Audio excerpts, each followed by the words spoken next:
Assalamualaikum warahmatullahi taala wabarakatuh. Nama saya Ahmad Alif bin Nawi dari kumpulan 2. Assalamualaikum warahmatullahi taala wabarakatuh.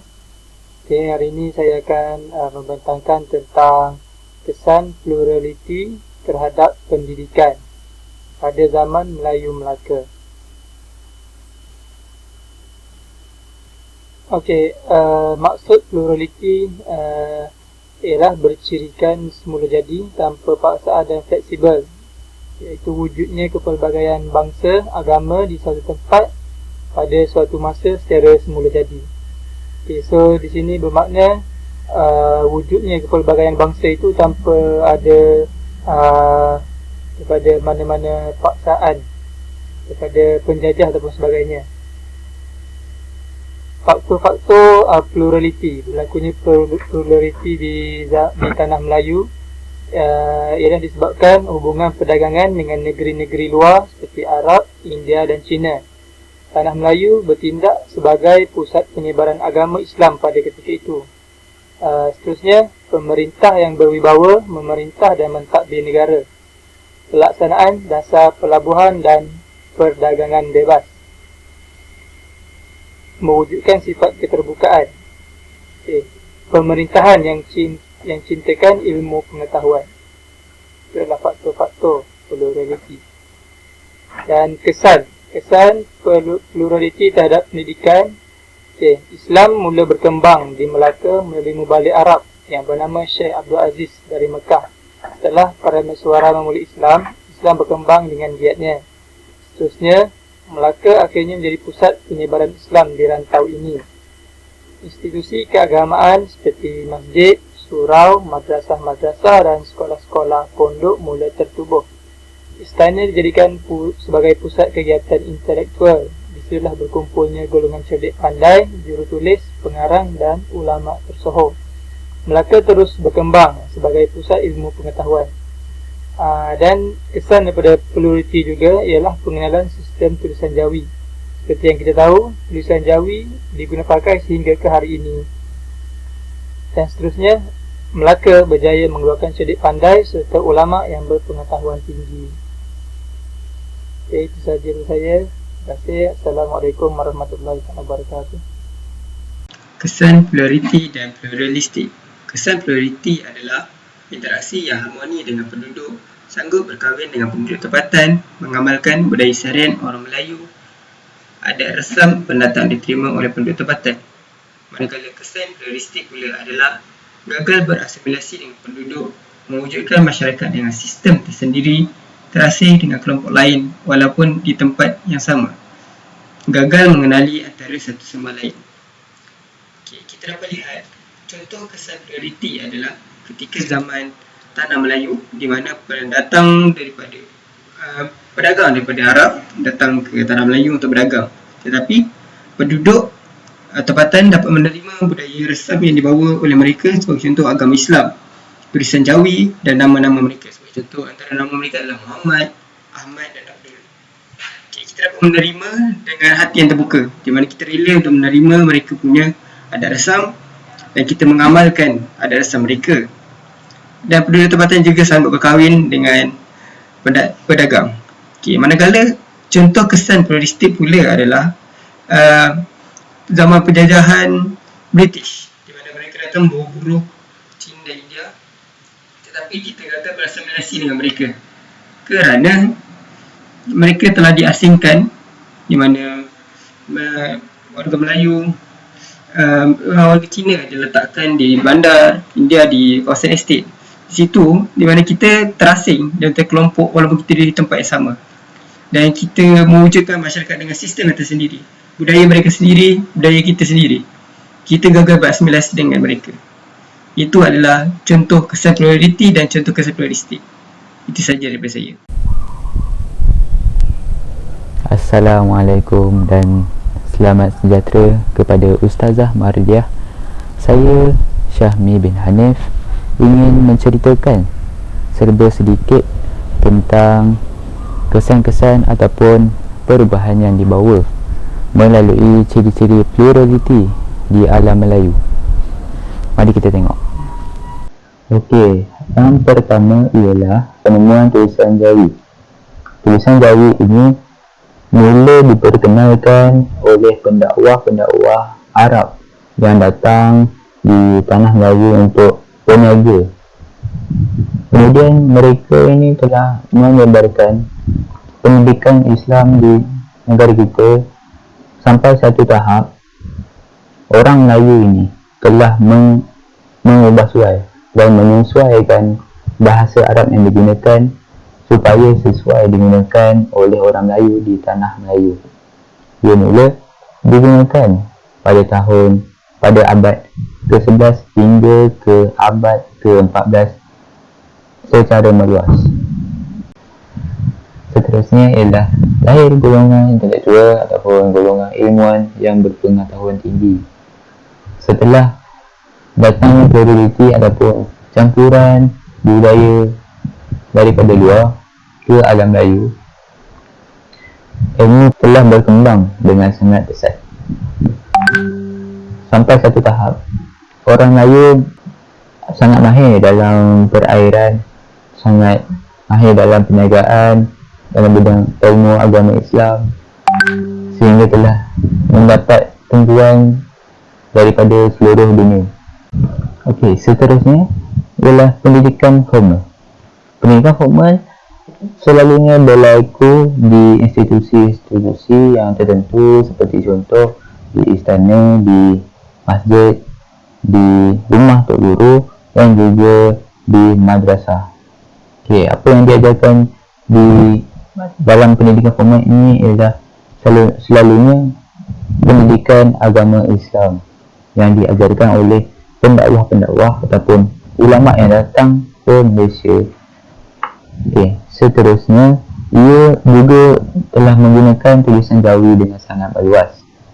Okey, kesimpulannya ialah perkembangan tamadun masyarakat di alam Melayu ataupun tanah Melayu telah bermula sejak lama lagi. Kita dapat lihat bahawa pluraliti ataupun kedatangan masyarakat baru ataupun percampuran masyarakat secara semula jadi, iaitu pluraliti tidak mendatangkan banyak masalah ataupun isu-isu negatif. Jadi kita perlulah kaji semula tentang pluraliti pada zaman dahulu supaya kita kenal negara kita dan lebih mencintai negara kita. Sekian, terima kasih. Assalamualaikum warahmatullahi wabarakatuh. Nama saya Abdul Hadi bin Arifin. Saya pula akan menceritakanlah serba sedikit tentang pluraliti terhadap pendidikan di alam Melayu. Okey, seperti yang kita tahu, pluraliti ini bermaksud pada sebuah masyarakat yang terdiri dari pelbagai bangsa. Mereka semua ni bersatu secara semula jadi tanpa paksaan untuk mencari kehidupan dan kekayaan. Pengetahuan pluraliti ni dia berlaku sebelum datangnya penjajah di alam Melayu. Okey, kita boleh proceed ke slide kita. Pluraliti terhadap pendidikan di alam Melayu. Okey, yang first adalah pendidikan tidak formal. Pendidikan tidak formal ni dia berlaku sebelum kedatangannya pedagang-pedagang daripada luar. Kehidupan tidak formal ni dia lebih ditekankan kepada keperluan hidup semasa dan berkembang kepada pendidikan Islam sebagai asas kehidupan. Maksudnya dari dulu lagi dah ada dah pendidikan Islam ni, cuma tidak diwar-warkan lagi lah secara tidak formal. Okay, yang first kali ialah berasaskan kepada pengajaran Al-Quran, tingkah laku dan akhlak yang baik, kerohanian dan seni mempertahankan diri. Ilmu diturunkan melalui proses pengalaman, kerja-kerja pertukangan dan pertanian. Maksudnya seorang itu perlu mengalami pengalaman untuk memahami suatu ilmu itu. Seperti anak perempuan diasuh di rumah dengan kerja-kerja yang berasaskan pembentukan seperti sopan santun, lemah lembut. Semuanya telah diajar oleh ibu ataupun keluarga mereka. Okey, untuk yang ketiga ialah ulama turut menjadikan rumah mereka sebagai tempat untuk menyampaikan pengajaran agama. Okey, seperti yang kita tahu, waktu tu kita tak boleh nak dirikanlah surau ke masjid ke apa. Jadi kalau kita nak ilmu tu, kita sendiri yang kena pergi ke rumah ulama-ulama tersebut untuk mempelajari agama. Seterusnya, asas sembahyang, ilmu tauhid, akhlak, halal haram turut diberi perhatian pada tahap awal pendidikan tidak formal.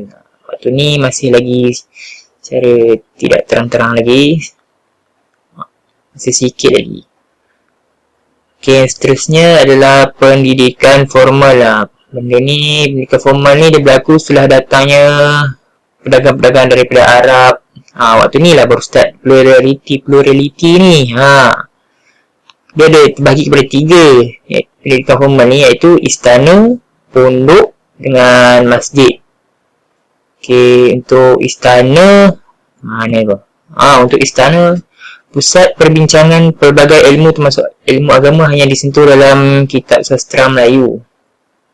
Sultan Alauddin, Sultan Melaka pernah menjadikan istana Melaka sebagai tempat mempelajari agama. Sultan Mansur pernah menyebut ulama datang ke istana untuk menyampaikan ajaran termasuk tasawuf. Maksudnya waktu ni semua dah mula berani untuk mendirikan, untuk mewawarkan ilmu ni secara terang-terangan. Maksudnya dah tak ada lah dia orang secara tidak formal.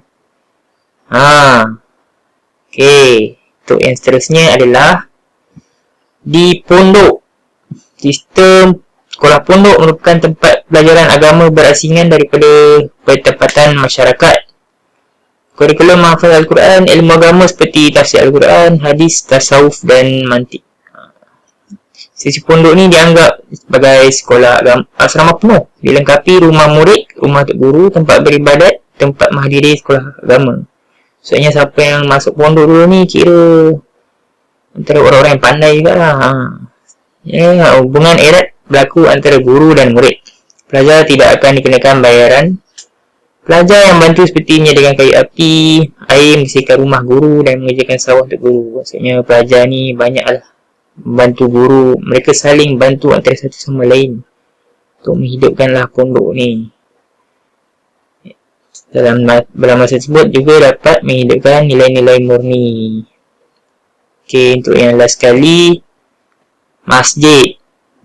Untuk masjid pula, pada zaman Melaka dulu-dulu, ada sebelah siang, masjid ni tempat kanak-kanak untuk ngaji. Kanak-kanak ni dia mengaji Al-Quran, ilmu fiqah dan fardu ain. Untuk malam pula, masjid ni tempat orang dewasa mengaji. Orang dewasa juga belajar perkara berkaitan keagamaan. Tapi tahapnya lagi tinggi daripada kanak-kanak. Mereka mengaji ilmu fiqah, usuluddin, hadis dan tasawuf. Okey, simpulan daripada ni, dari dulu lagi sistem pendidikan kita ni, iaitu di alam Melayu ni, merupakan pendidikan agama Islam. Dan setelah datangnya juga setelah datangnya juga pedagang-pedagang Arab, pedagang daripada Arab tu, dia mengembangkan lagi sistem pendidikan ni dan membuatkan seluruh masyarakat ni lebih senang untuk mempelajari benda-benda ni. Okey, sekian daripada saya. Terima kasih.